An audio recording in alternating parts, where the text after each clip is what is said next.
வாசிக்கலாம் வாங்க. யோசுவா ஆகமம் அதிகாரம் 7. இஸ்ரவேல் மக்கள் அழிவுக்குரியவை பற்றிய கட்டளையை மீறினார்கள். யூதா குலத்தை சார்ந்த செராகின் மகனாகிய சபதியின் மகன் கர்மிக்கு பிறந்த ஆக்கான் என்பவன் அழிவுக்குரியவற்றிலிருந்து சிலவற்றை கவர்ந்து கொண்டான். இஸ்ராயேல் மக்கள் மீது ஆண்டவர் சினம் மூண்டது.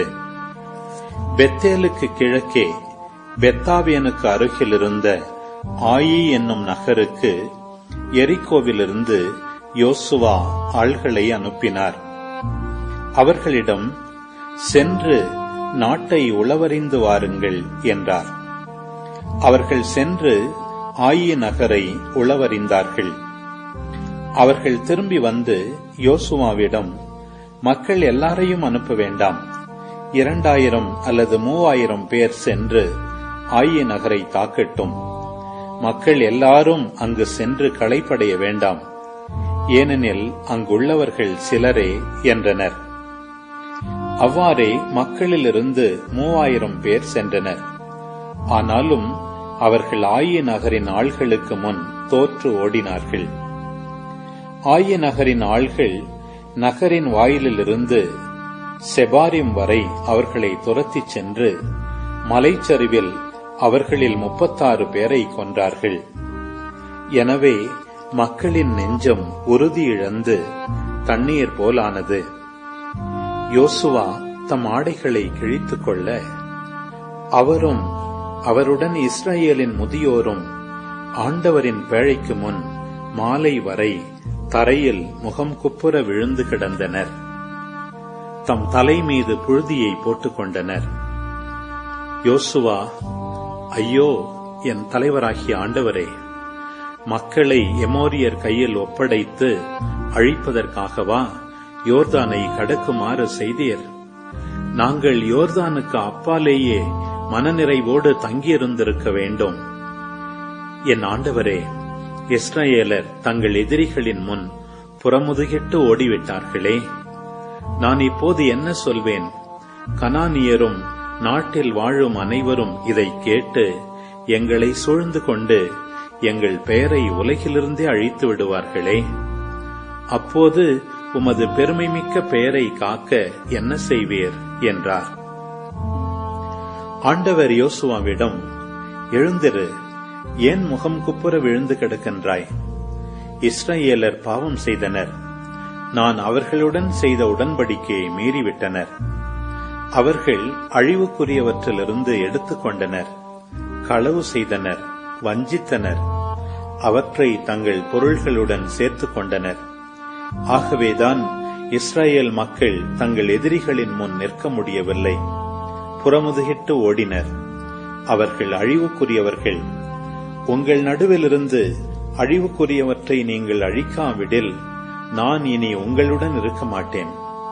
எழுந்திரு, மக்களை புனிதமாக்கு, நாளைய தினம் உங்களை தூய்மைப்படுத்திக் கொள்ளுங்கள் என்று கூறு. ஏனெனில் இஸ்ரவேலின் கடவுளாகிய ஆண்டவர் இவ்வாறு கூறுகின்றார், இஸ்ரவேலரே, உங்களிடையே உள்ள அழிவுக்குரியவற்றை உங்களிடமிருந்து நாங்கள் விலக்கும் வரை உங்கள் எதிரிகளின் முன் உங்களால் நிற்க முடியாது. காலையில் நீங்கள் உங்கள் குலங்களுக்கு அருகில் வருவீர்கள். எந்த குலத்தை கடவுள் குறிப்பிடுகிறாரோ அந்த குலம் குடும்பம் குடும்பமாக அருகில் வரும். எந்த குடும்பத்தை கடவுள் குறிப்பிடுகிறாரோ அந்த குடும்பம் வீடு வீடாக வரும். எந்த வீட்டை குறிப்பிடுகின்றாரோ அந்த வீட்டார் ஆள் ஆளாக வருவர். அழிவுக்குரியவற்றுடன் பிடிபடுபவனும் அவனுடையதனைத்தும் நெருப்பில் எரிக்கப்படும். ஏனெனில் அவன் ஆண்டவரின் உடன்படிக்கையை மீறி இஸ்ரவேலுக்கு தீமை செய்தான் என்றார். யோசுவா காலையில் எழுந்து இஸ்ரவேலை குலம் குலமாக முன்னே வரச் செய்தார். யூதா குலம் பிடிபட்டது. எனவே அவர் யூதா குலத்தை முன்னே வரச் செய்தார். செராகின் குடும்பம் பிடிபட்டது. ஆகவே அவர் செராகின் குடும்பத்தை வீடு வீடாக முன்னே வரச் செய்தார். சபதி வீடு பிடிபட்டது.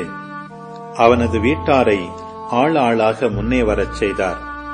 செராகின் மகனாகிய சபதியின் மகன் கர்மிக்கு பிறந்த ஆக்கான் பிடிபட்டான். அவன் யூதா குலத்தை சார்ந்தவன். யோசுவா ஆக்கானிடம், என் மகனே, இஸ்ரேலின் கடவுளாகிய ஆண்டவருக்கு மாட்சி செலுத்தி அவருக்கு நன்றி கூறு. நீ என்ன செய்தாய் என்பதை எனக்குச் சொல், என்னிடமிருந்து மறைக்காதே என்றார். ஆக்கான் யோசுவாவுக்கு மறுமொழியாக, உண்மையில் நான் இஸ்ரேலின் கடவுளாகிய ஆண்டவருக்கு எதிராக பாவம் செய்தேன். நான் செய்தது இதுவே: அழிவுக்குரியவற்றுள் ஓர் அழகான பாபிலோனிய மேலாடையையும் 1 கிலோ 300 கிராம் வெள்ளியையும் 575 கிராம் தங்க கட்டியையும் கண்டேன். அவற்றின் மீது ஆசை வைத்து அவற்றை எடுத்துக்கொண்டேன். எனது கூடாரத்திற்குள் வெள்ளி அடிப்பகுதியில் இருக்க அவற்றை தரையில் புதைத்து வைத்துள்ளேன் என்றான். யோசுவா தூதரை அனுப்பினார். அவர்கள் கூடாரத்திற்குள் விரைந்து சென்றனர். இதோ, வெள்ளி அடிப்பகுதியில் இருக்க அவை அவனது கூடாரத்திற்குள் தரையில் புதைக்கப்பட்டிருந்தன. அவர்கள் கூடாரத்திலிருந்து அவற்றை கைப்பற்றினர். அவர்கள் அவற்றை யோசுவாவிடமும் எல்லா இஸ்ராயேல் மக்களிடமும் கொண்டு வந்து ஆண்டவர் திருமுன் பரப்பி வைத்தனர். செராகின் மகன் ஆக்கான் வெள்ளி, மேலாடை, தங்கக்கட்டி, அவனுடைய புதல்வர் புதல்வியர், அவனுடைய மாடு, கழுதை, ஆடு, கூடாரம் ஆகிய அவனுக்கிருந்த அனைத்தையும் யோசுவா கைப்பற்றி அவர்களோடு எல்லா இஸ்ராயேல் மக்களையும் ஆக்கோர் பள்ளத்தாக்கிற்கு கூட்டி வந்தார். யோசுவா, ஏன் நீ எங்களுக்கு தொல்லை வருவித்தாய்? இன்றே ஆண்டவரும் உனக்கு தொல்லை வருவிப்பார் என்றார். இஸ்ரேல் மக்கள் அனைவரும் அவனை கல்லால் எறிந்து கொன்றனர். அப்பொருள்களை தீக்கிரையாக்கி அவனை சார்ந்தவர்களை கல்லால் எறிந்து கொன்றனர். அவன் மீது ஒரு பெரும் கற்குவியல் எழுப்பினர். அது இந்நாள் வரை உள்ளது. ஆண்டவர் தம் கடுஞ்சினத்தை தணித்துக் கொண்டார். ஆதலால் இந்நாள் வரை அவ்விடத்தின் பெயர் ஆக்கோர் பள்ளத்தாக்கு என அழைக்கப்படுகின்றது. யோசுவா ஆகமம் அதிகாரம் 8. ஆண்டவர் யோசுவாவிடம், அஞ்சாதே, கலங்காதே, உன்னுடன் எல்லா போர் வீரர்களையும் சேர்த்துக்கொள். ஆயியை நோக்கி புறப்பட்டுச் செல். இதோ, ஆயியின் மன்னனையும் அதன் மக்களையும் அவனது நகரையும் அவனது நாட்டையும் உன் கையில் ஒப்படைக்கிறேன். எரிகோவிற்கும் அதன் மன்னனுக்கும் செய்தது போல் ஆயிக்கும் அதன் மன்னனுக்கும் செய்வாய். கைப்பற்றப்பட்ட பொருள்களையும் கால்நடைகளையும் உங்களுக்கு வைத்துக் கொள்ளுங்கள். நகருக்கு பின்புறத்தில் ஒரு பதுங்கிடம் அமை என்றார்.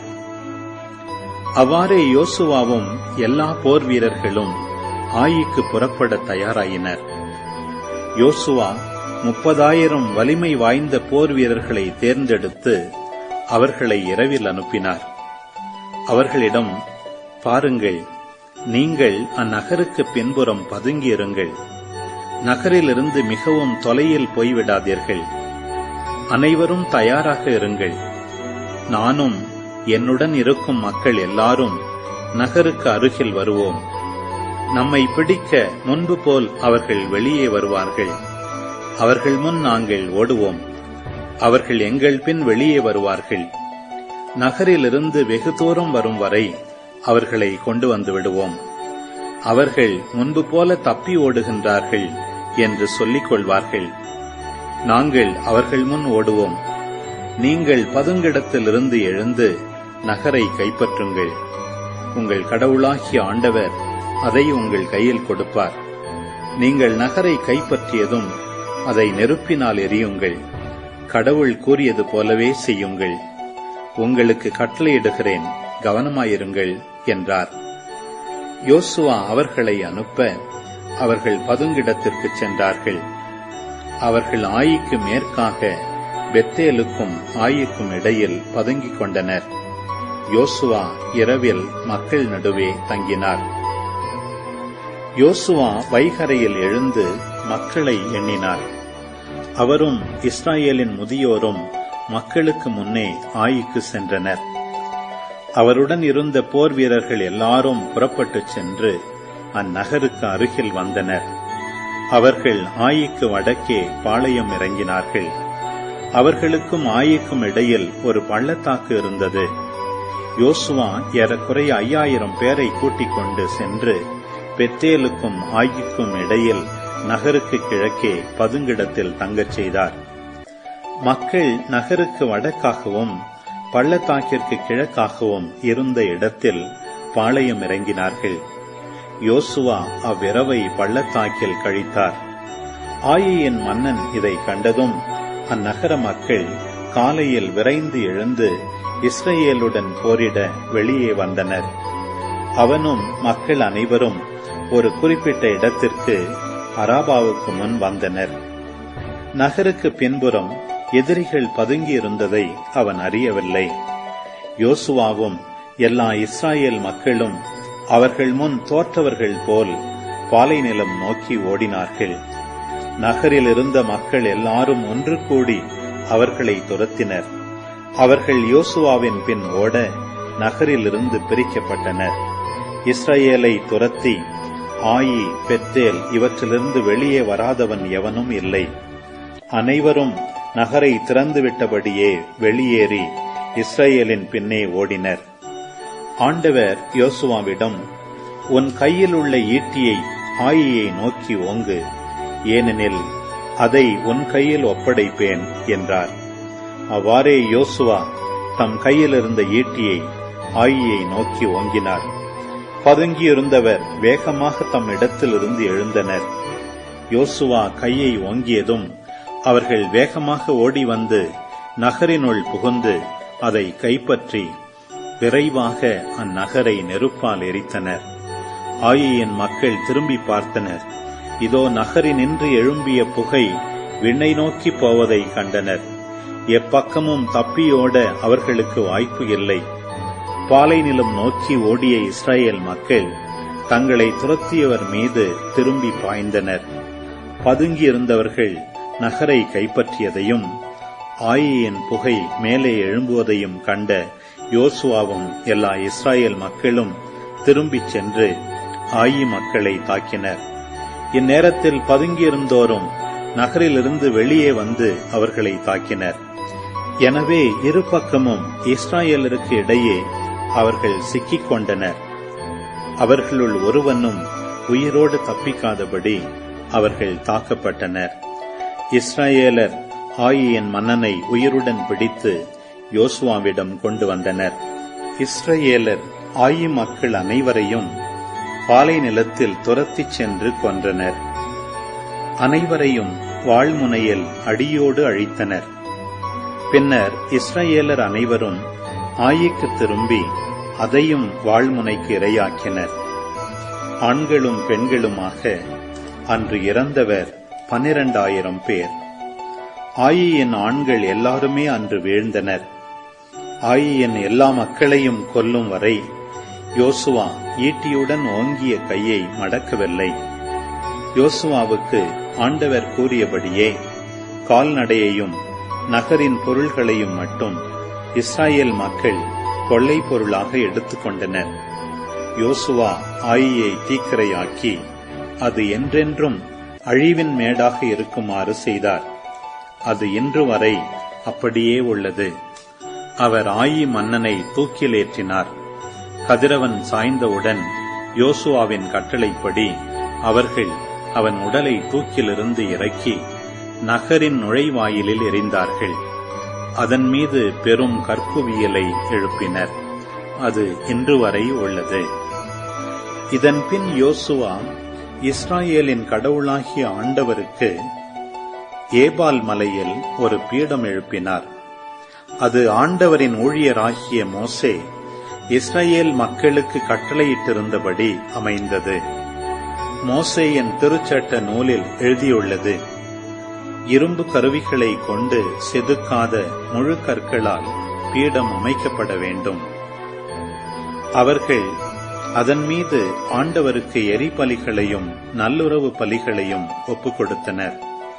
அங்கு கற்களின் மீது மோசேயின் கட்டளையை யோசுவா இஸ்ரவேலர் முன்னிலையில் எழுதினார். இஸ்ராயேல் மக்களும் வெளிநாட்டவரும் முதியோர் அலுவலர் நீதிபதிகளுடன் பேழைக்கு முன்னே இருமருங்கிலும் நின்று கொண்டிருந்தனர். லேவிய குருக்கள் ஆண்டவரின் உடன்படிக்கை பேழையை ஏந்திக் கொண்டிருந்தனர். பாதி பேர் கெரிசிம் மலை முன்பும் பாதி பேர் ஏபால் மலை முன்பும் கடவுளின் ஊழியர் ஆகிய மோசே ஏற்கனவே கட்டளையிட்டபடி இஸ்ரேல் மக்களுக்கு ஆசி தர நின்று கொண்டிருந்தனர். அதன்பின் திருச்சட்ட நூலில் எழுதியுள்ள அனைத்து ஒழுங்குகளின்படி ஆசிகளையும் சாபங்களையும் சட்டத்தின் எல்லா நியமங்களையும் அவர் வாசித்தார். மோசே கட்டளையிட்ட எல்லாவற்றினின்றும் இஸ்ராயேல் சபை முன் யோசுவா வாசிக்காதது எதுவும் இல்லை. அப்போது பெண்கள், குழந்தைகள், அவர்களிடையே வாழ்ந்த அயலார் ஆகியோரும் உடனிருந்தனர்.